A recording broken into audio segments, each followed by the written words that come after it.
There's a woman named Margaret. Well, that's not her real name, but you'll understand why in a moment, who drove past the building where she worked for 31 years, the Tuesday after she turned 74. She hadn't planned the detour. Her hands just turned the wheel. She expected to feel something heavy. Grief, maybe, or that old, familiar ache of being replaced, forgotten, erased from a place that used to define her entire identity. She sat there at the red light, staring at the glass doors she walked through 5,000 mornings of her life. And then she laughed. Not a bitter laugh, not a nervous one, a real, full, from the chest laugh, the kind she hadn't let herself do in years.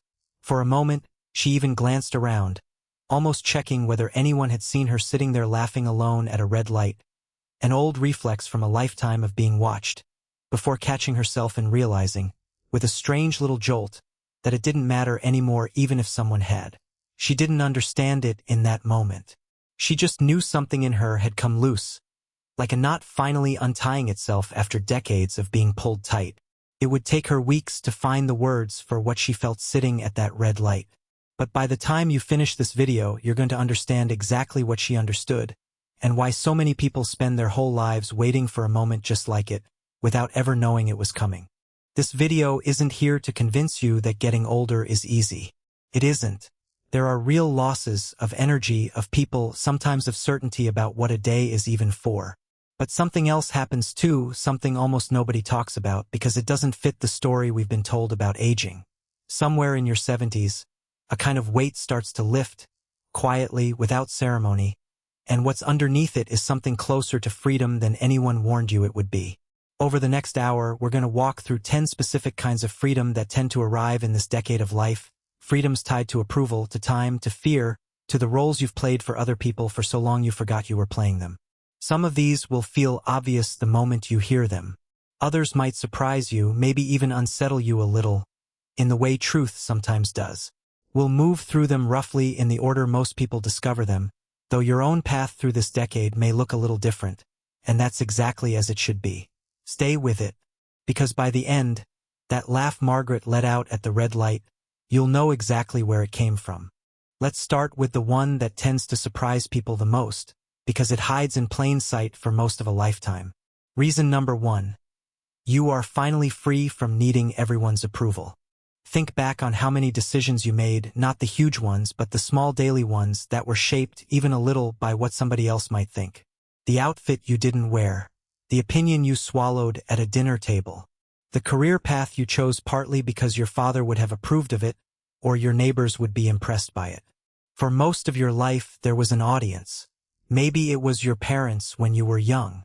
Then it became coworkers, bosses, other parents at your kids' school, the people at church, the people on your street who you assumed were always watching, always measuring. And in some very real, very human way, you spent decades adjusting yourself, not dramatically, not even consciously most of the time, to stay inside the lines of what would be approved of. Here's what nobody tells you.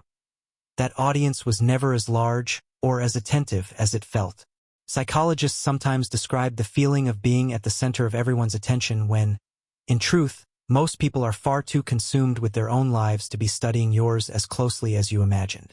But knowing that intellectually and feeling it are two very different things. It usually takes decades, and a great deal of quiet evidence, before the feeling finally catches up to the fact.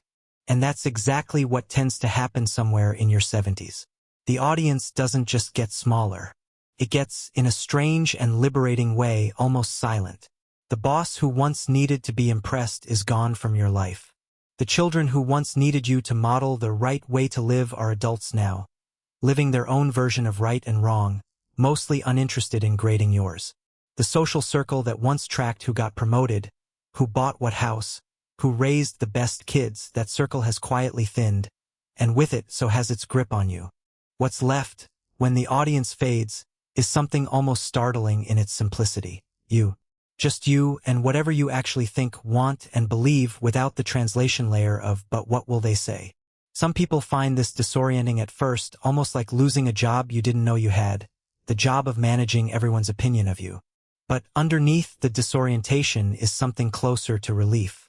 You get to ask a question you may not have asked seriously in 50 years. Not what would look right, But what is actually true for me?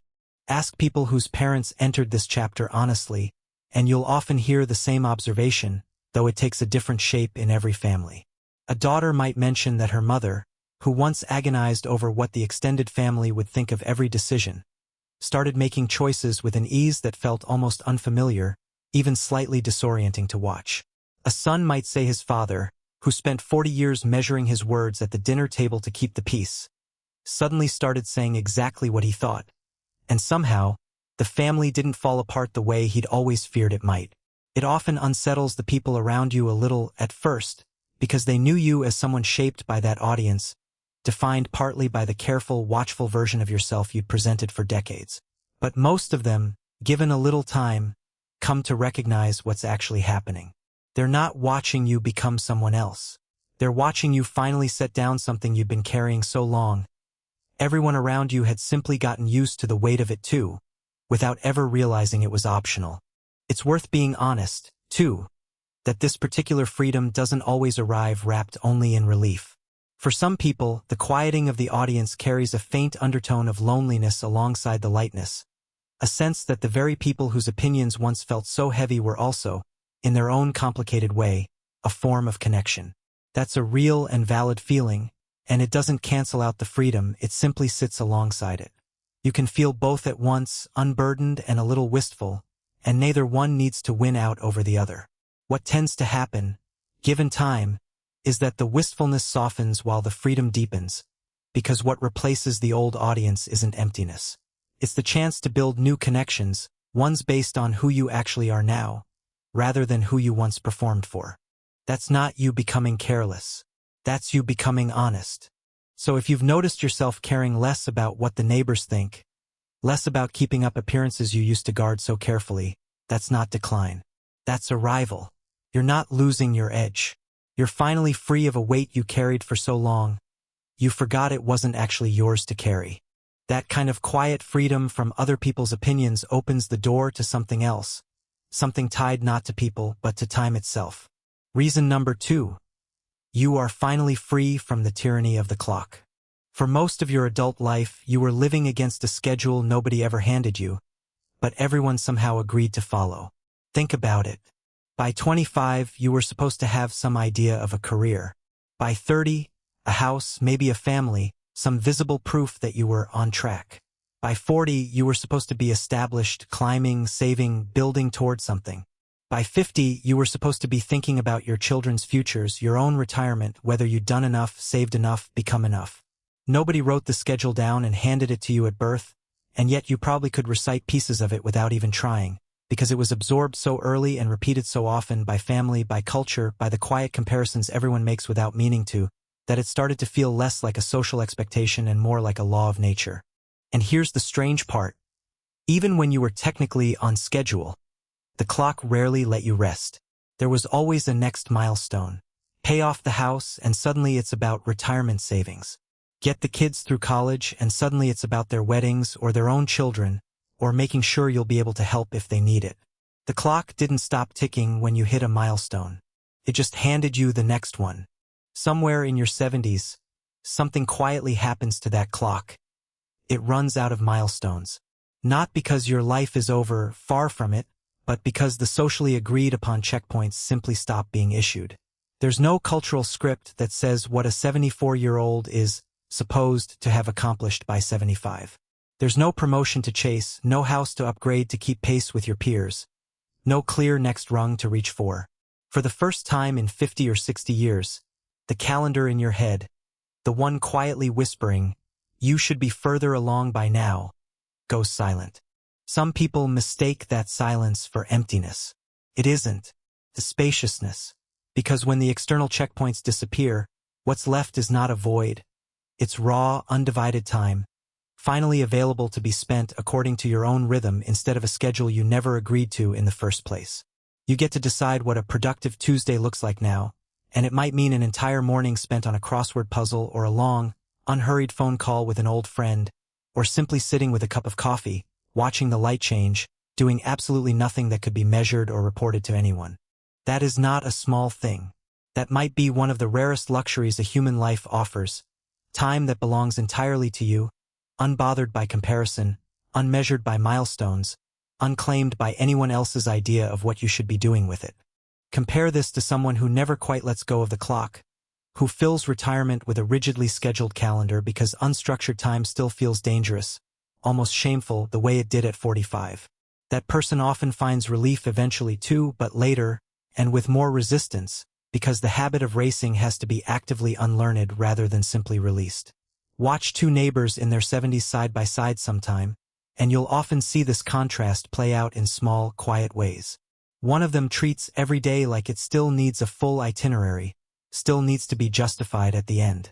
The other has learned to let a day simply happen, unscheduled, unmeasured, complete in itself. The clock's grip loosens for almost everyone eventually, one way or another. But for those who notice it happening and choose to loosen their own grip in return, the transition feels less like a loss of structure and more like a long overdue exhale, one that arrives on its own schedule instead of being forced. That's not aimlessness. That's finally arriving at your own pace, after a lifetime of running someone else's race. So the next time you catch yourself with an unstructured afternoon and no urgent milestone chasing you, resist the old reflex to feel guilty about it. That empty space on the calendar isn't a problem to be solved. It's the prize you were racing toward this whole time, and you finally get to enjoy it. That same expanded sense of time makes room for another freedom, one that might sound simple but takes most people 70 years to fully claim. Reason number 3, you are finally free to say no without guilt or an explanation attached. How many events have you attended in your life not because you wanted to, but because saying no felt impossible to explain? Maybe it was a distant cousin's wedding 3 states away, a work function you dreaded for a week beforehand, a family gathering where you already knew exactly how the evening would go and exactly how tired you'd feel driving home. For most of your adult life, no required a permit. It needed a good enough reason attached to it, a scheduling conflict, an illness, something the other person could accept without taking offense. A plain, unadorned, "no, I don't want to," was almost never available to you, because the social cost of using it felt too high. You might damage a relationship. You might be seen as difficult, selfish, ungrateful. So you learned, likely without ever deciding to attach explanations to your boundaries the way other people attach stamps to letters, a small ritual that made the refusal acceptable to send. This wasn't weakness. It was strategy, and for a long time it was a smart one. Careers depend on being seen as agreeable. Marriages and friendships are built, in part, on a willingness to show up even when you'd rather not. Raising children often means saying yes to things you're exhausted by, because the alternative feels like letting someone down who's counting on you. Guilt, in those years, functioned almost like glue, holding your relationships and your reputation together, even when it cost you rest, time, or peace of mind you didn't always have to spare. But glue that holds two things together for 40 years starts to feel less like connection and more like weight. And in your 70s, something shifts in how that weight gets carried. The structural reasons to say yes against your own wishes, the boss who could fire you, the reputation that could follow you into your next job, the fear of being talked about at the office you'll see again Monday, most of those consequences have simply stopped existing. What's left is a much smaller, much more honest question. Does this thing, this invitation, this obligation actually deserve a piece of the time you have left? And for the first time in decades, you're allowed to answer that question truthfully, without needing to justify the answer to anyone but yourself. This doesn't mean turning cold or disappearing from the people who matter to you. It means the yes you do give finally means something because they're no longer automatic. When you say yes now, it's because you chose to, not because you were afraid of what would happen if you didn't. There's another version of this freedom worth naming, one that shows up specifically in how you handle other people's disappointment. For most of your life, someone else's disappointment in you felt like a problem you were responsible for solving, even when the request being declined was entirely reasonable to decline. A friend's hurt feelings over a missed gathering, a relative's mild irritation over a boundary you set, these used to register almost like emergencies, things requiring immediate repair. In your 70s, something shifts in how that disappointment lands. You start to understand, often for the first time, that another person's reaction to your honest boundary is actually theirs to manage, not yours. You can hold care for how they feel without collapsing under the obligation to prevent that feeling altogether. That distinction between caring about someone and being responsible for their every emotional response to you is one that takes most people a lifetime to draw clearly. It's one of the quieter gifts of this decade. That's not selfishness. That's finally protecting the years you have left, instead of spending them on obligations that were never really yours. So if no has started coming more easily to you lately, without the long apology attached to it, that's not you turning hard. That's you, maybe for the first time, deciding your own time is worth defending.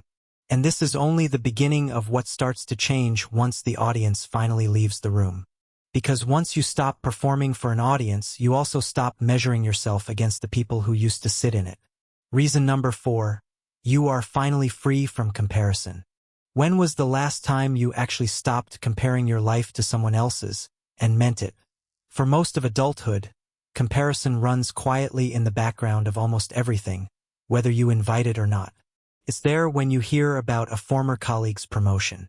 It's there at a high school reunion doing silent math on who ended up where. The career ladder, in particular, is a comparison machine built almost perfectly for this instinct. It gives you a visible structure, titles, promotions, salaries, against which to measure not just your progress, but your worth. And for 30 or 40 years, nearly everyone around you is climbing that same structure, which means the comparisons never really stop. Somebody is always a rung ahead. Somebody is always catching up behind you. The ladder makes sure of it. What tends to happen in your 70s is something almost nobody warns you about. The ladder disappears. Not just for you, for almost everyone in your life at the same time. Your former colleagues have retired too. The people you used to measure yourself against are no longer climbing anything. They're doing the same thing you are, which is simply living. And when nobody around you is on the ladder anymore, the entire comparison system loses its structure. There's no longer a shared, visible metric to measure yourself against, because the race that used to organize everyone's sense of standing has ended for the whole field at once. What replaces it is something quieter, and honestly, something better. Without the ladder, you're left evaluating your life on its own terms, not whether you climbed higher than the person next to you, but whether the life you actually lived felt, to you, like it was worth living. That's a completely different question than the one comparison usually asks. And it turns out to be a far kinder one. Consider 2 former co-workers, once neck and neck on the same career ladder, meeting again at 75.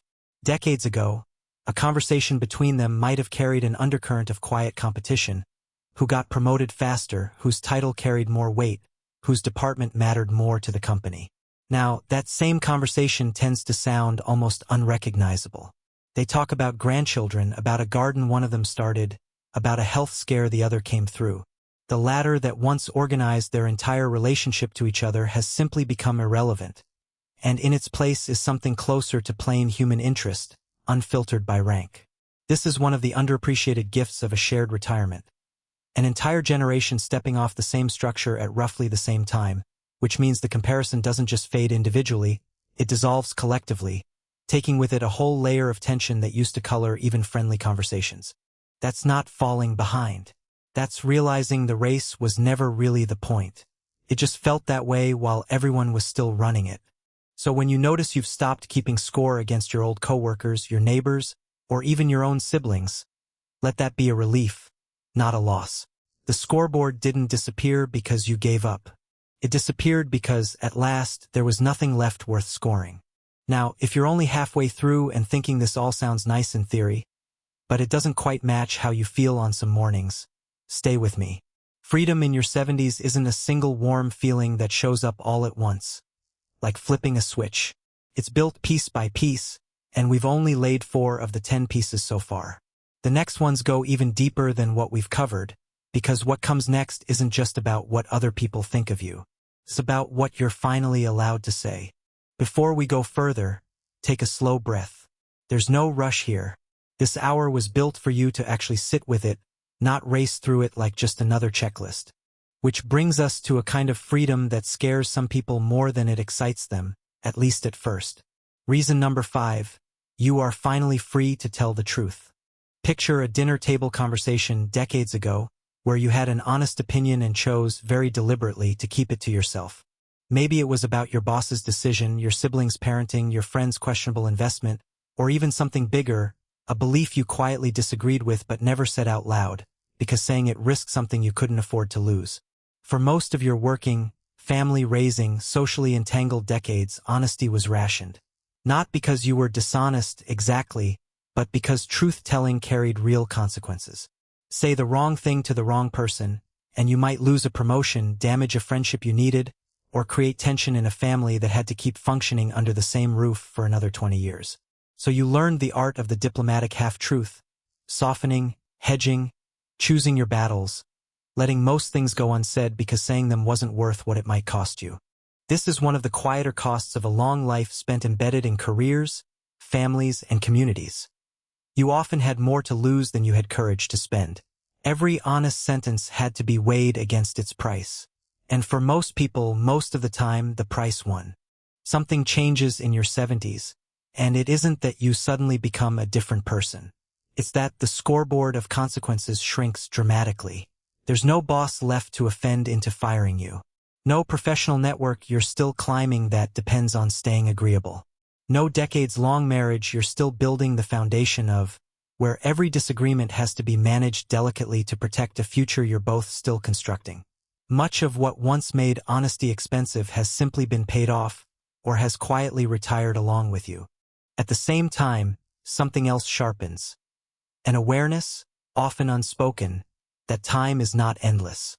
And when time feels finite, the cost-benefit calculation around truth-telling flips.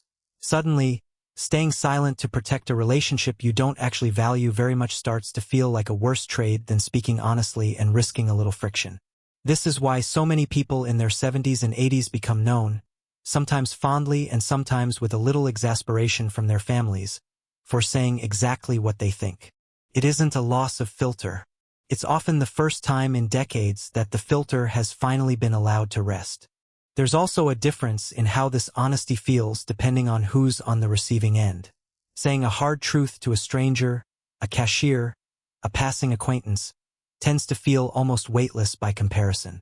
Saying it to someone who has known you for 50 years carries more history, more risk of reopening old wounds, and yet it's often exactly those long relationships that benefit most from finally being spoken to honestly, since so much between old friends and family members has usually gone unsaid for so long that even a single honest sentence can do the work of 100 careful, unsaid ones. That's not you getting difficult in old age. That's your voice, quietly returning to you after a very long absence. So if you've noticed yourself speaking more plainly lately, less padding, less performance, more truth, don't apologize for it. You spent most of your life paying a tax on honesty. You've finally, rightfully stopped paying it. And once your words become more honest, it's often not long before you start asking an even bigger honest question about who you actually are underneath everything you've done for other people. Reason number 6. You are finally free from the roles you've performed for everyone else. For most of your life, you weren't just a person. You were a function. You were the provider, the one whose paycheck kept the household running. You were the protector, the one who made sure everyone else felt safe, even on the nights you didn't feel safe yourself. You were the fixer, the planner, the one who remembered the birthdays and organized the holidays and held the family together through the ordinary chaos of raising children or caring for aging parents, sometimes both at the same time. These roles weren't imposed on you against your will, exactly. Many of them you chose and many of them you loved. But they were still roles in the sense that they came with a script, an audience who depended on you performing them well, and very little room to ask what you wanted underneath all that responsibility. Here's the thing about performing a role for decades. Eventually, the role and the self start to blur together. You stop being able to easily separate who you actually are from what you've done for everyone else. Ask most people in their 40s or 50s who they are, and a striking number will answer with their function: I'm a mother, I'm a provider, I'm the one who holds this family together, rather than anything closer to a description of their inner life.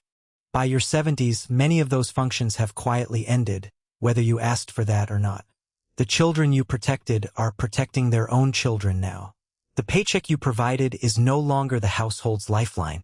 The role you performed so faithfully for so long simply doesn't have the same audience anymore, because the people who needed that particular performance from you have grown into their own independence. This can feel, at first, disorienting, even a little frightening, like a kind of identity vacuum. If you're not the provider anymore, not the fixer, not the one everyone depends on to hold things together, then who exactly are you? But that disorientation is actually an invitation, maybe one of the most important ones of your entire life.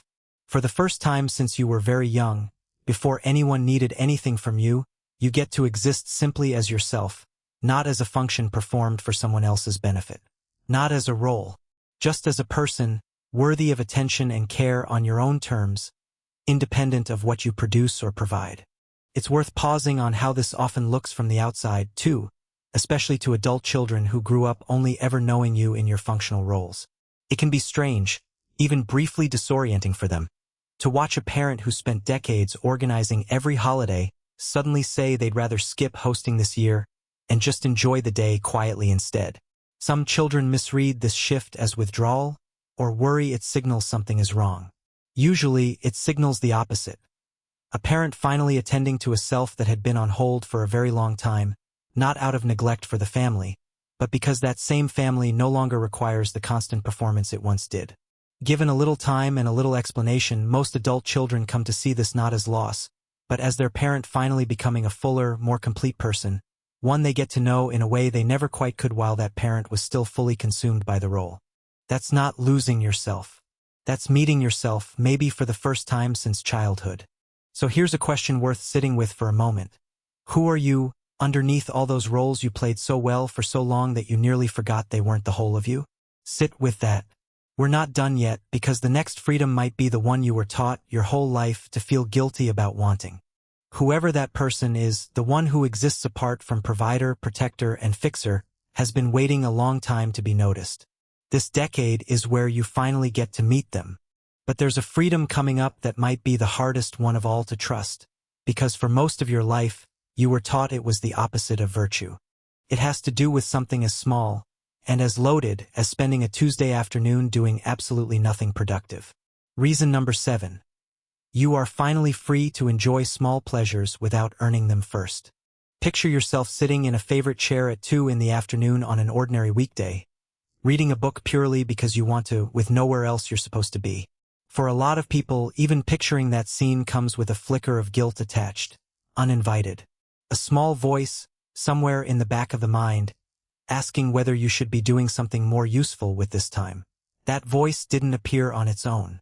It was built, brick by brick, over decades of living inside a culture that quietly teaches, sometimes loudly teaches, that rest and pleasure have to be earned.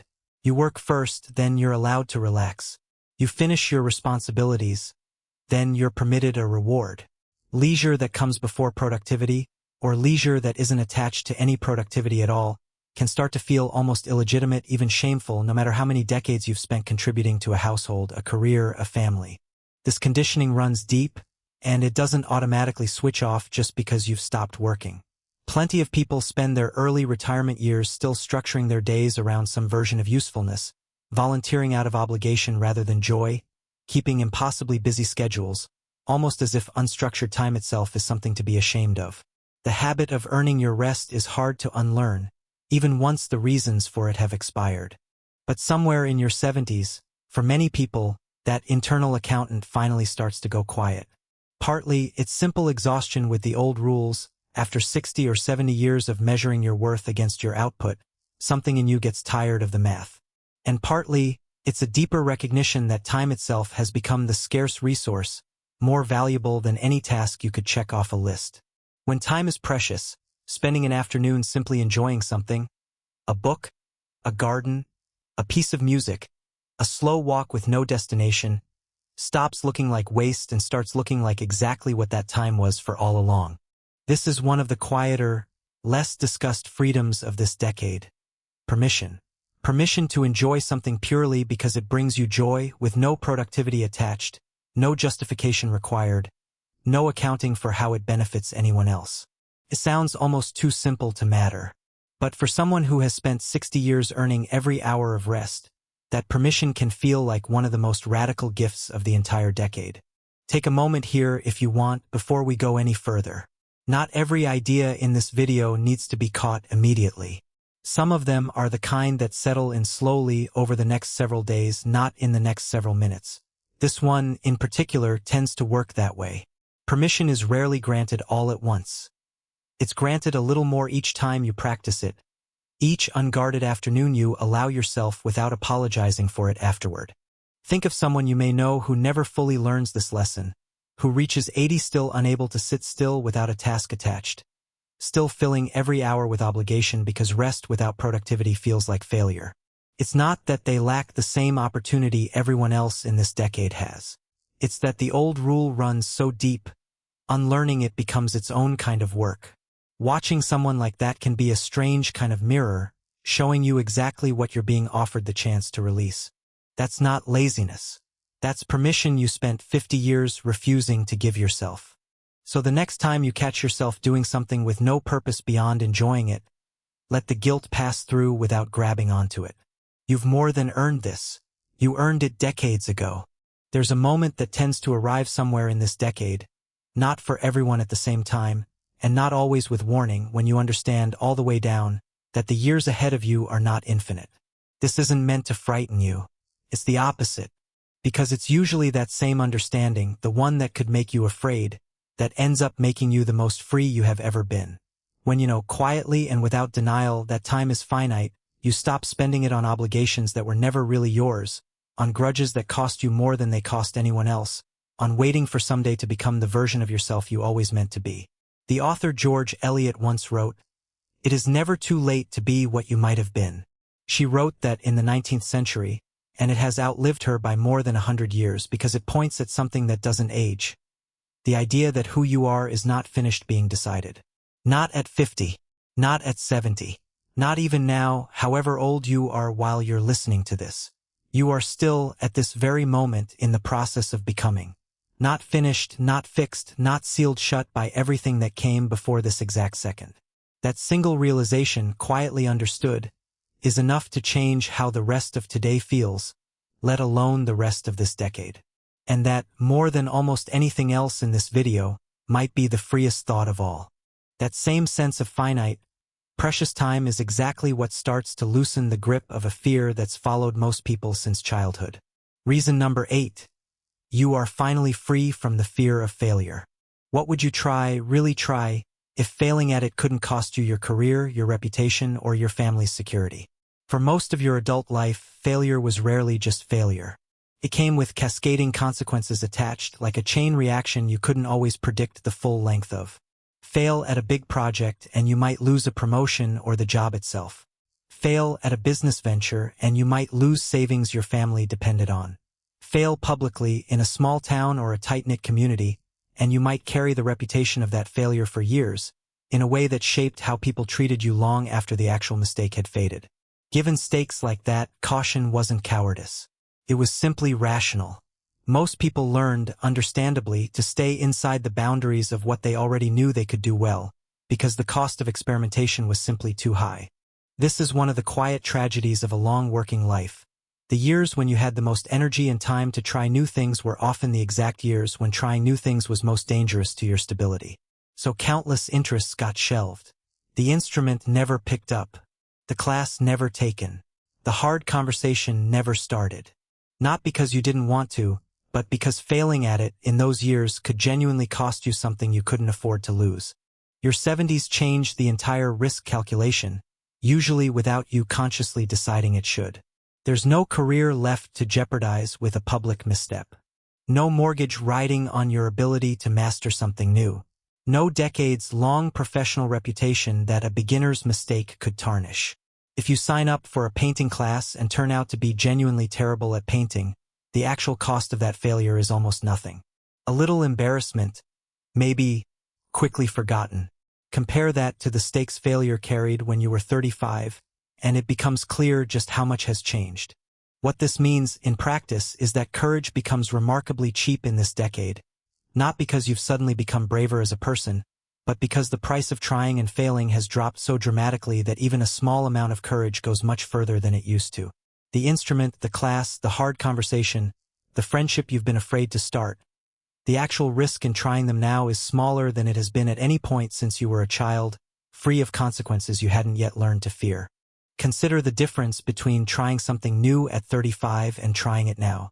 At 35, failing at a new business idea could mean explaining to a spouse why the savings account is thinner, or explaining to a boss why attention was divided during a demanding season at work. The stakes reached into rooms far beyond the activity itself. Trying something new now rarely reaches beyond the activity itself at all. If the pottery class turns out to be a disaster, the entire cost is an afternoon and a slightly lopsided bowl.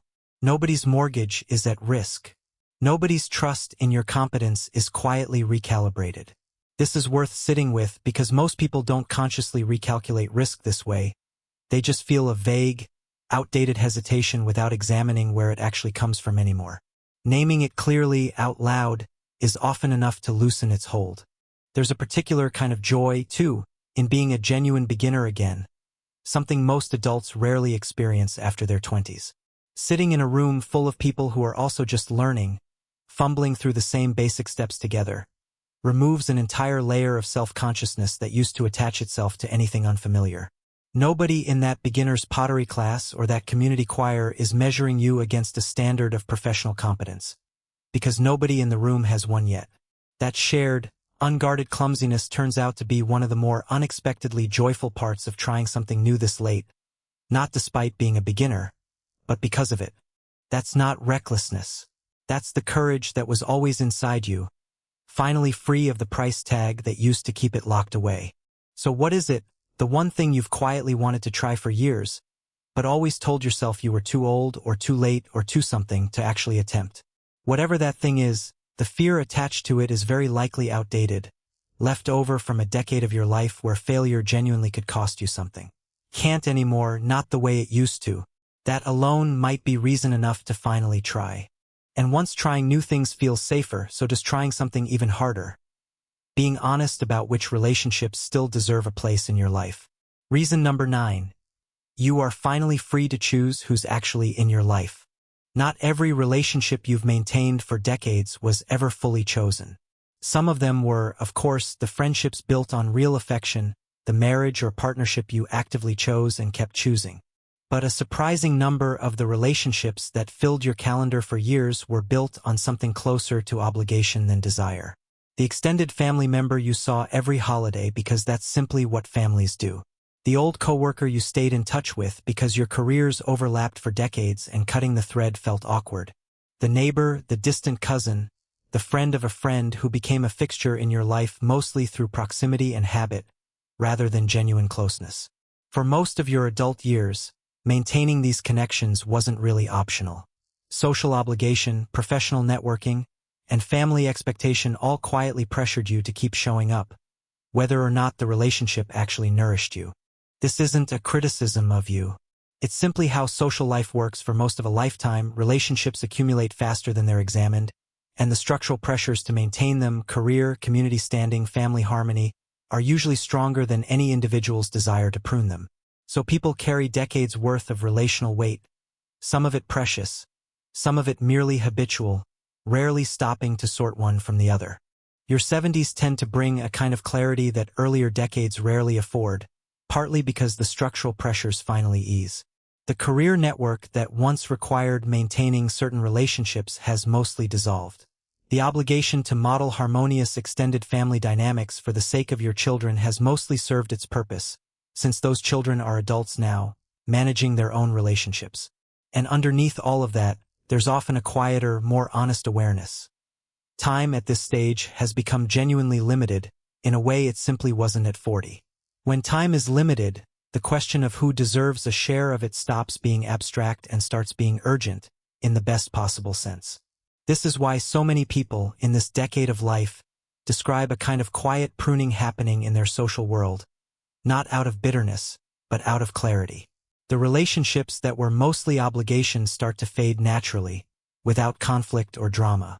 The relationships that were always genuine, even if there were only a few of them, tend to deepen, because they're finally receiving the attention that used to be spread thin across dozens of connections maintained mostly out of habit.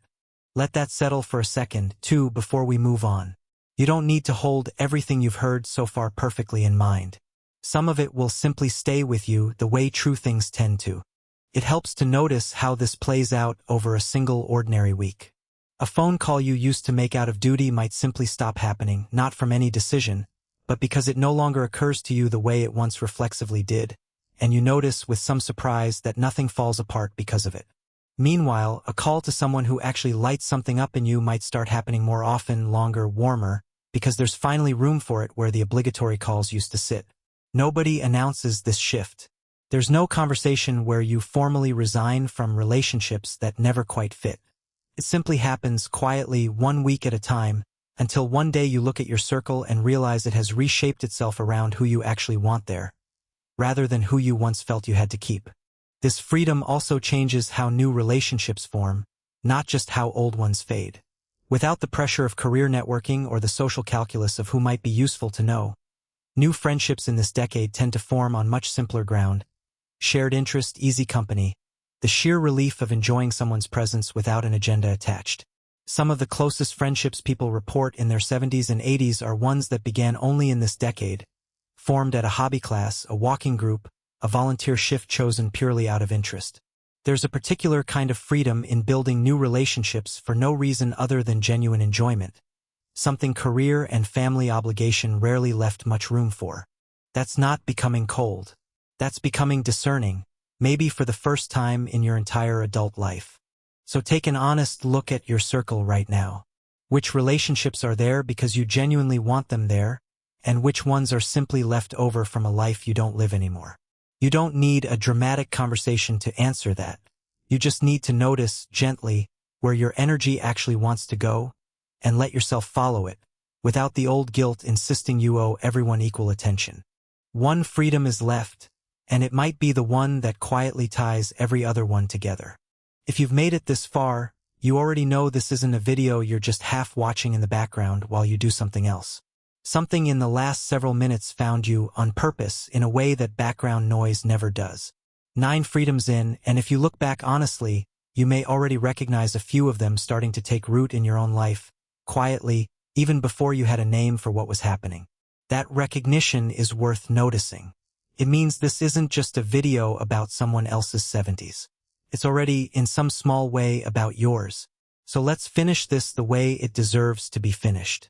Because everything we've covered so far, the approval, the time, the guilt, the comparison, the honesty, the roles, the pleasure, the fear, the relationships, all of it eventually leads to one final, quietly enormous question. Reason number 10. You are finally free to define what your own life means. If nobody else got to define what your life meant, what would you say it meant? For most of your life, meaning was measured with somebody else's ruler. Society handed you a fairly specific set of markers for a life well lived. The career achieved, the promotions earned, the house owned, the children raised successfully. The milestones hit on schedule, the retirement account healthy enough to prove you'd planned responsibly. These markers weren't arbitrary. Many of them genuinely mattered, and achieving them likely brought real satisfaction.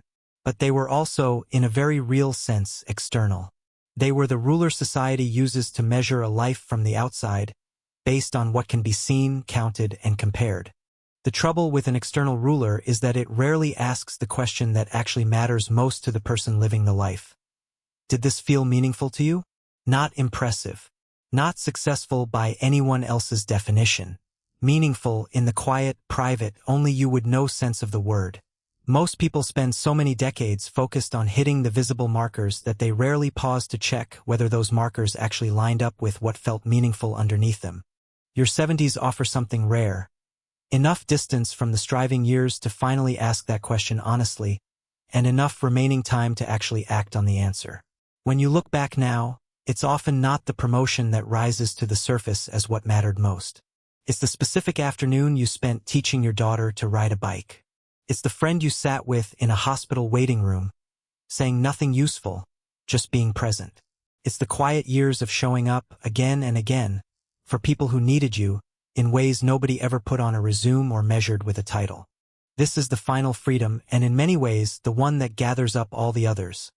The freedom to define your own legacy, on your own terms, using your own ruler instead of the one you were handed. Not the legacy of achievement, but the legacy of how you actually made people feel. Not what you accumulated, but what you gave away: attention, patience, honesty, presence, freely, without needing it measured or recognized by anyone else. You get to decide right now, today, what the rest of this chapter is for. Not because society is telling you what a good final chapter looks like, Because for the first time, maybe ever, you're finally the one holding the pen. This is also, quietly, one of the kindest gifts you can offer the people who come after you. When you define your own legacy honestly, on your own terms, you model something for your children and grandchildren that no amount of advice ever could. Proof that a life doesn't have to be measured by anyone else's ruler to be considered well-lived. They watch you do this, even if you never explain it in so many words, and something in them absorbs the lesson far more deeply than if you'd simply told them to live authentically. You're not just defining your own meaning. You're quietly redrawing what's possible for theirs. That's not settling for less. That's finally measuring your life by the only ruler that was ever actually accurate. So here's the real question, the one worth sitting with long after this video ends. What do you want the next chapter to mean, not to anyone watching, but to you? However you answer that, know this. You get to write it now, freely, without needing anyone's permission or approval. That, more than anything else in this entire video, is what your 70s are actually for. Let's go back to Margaret, sitting at that red light outside the building where she gave 31 years of her life. Now you know what she knew, even if she didn't have the words for it yet. She laughed because, in that instant, she realized nobody inside that building was watching her anymore. Not her old boss, not her old colleagues, not the version of herself that used to walk through those doors performing competence, patience, and endless availability for other people's needs. And instead of that realization landing as loss, it landed as something closer to being handed her own life back. Fully hers, for the first time since she was maybe 7 years old, before anyone had taught her to perform for an audience at all. That's what these 10 freedoms add up to when you put them side by side. Freedom from approval, from the clock, from guilt, from comparison, from the fear of speaking plainly, from roles you played so well you forgot they weren't the whole of you, from needing to earn your own rest, from the fear of failing at something new, from relationships that were never really chosen, and freedom to decide on your own terms what your one life actually meant. None of this erases what's hard about growing older. The losses are real, and nothing in this video was meant to talk you out of grieving them.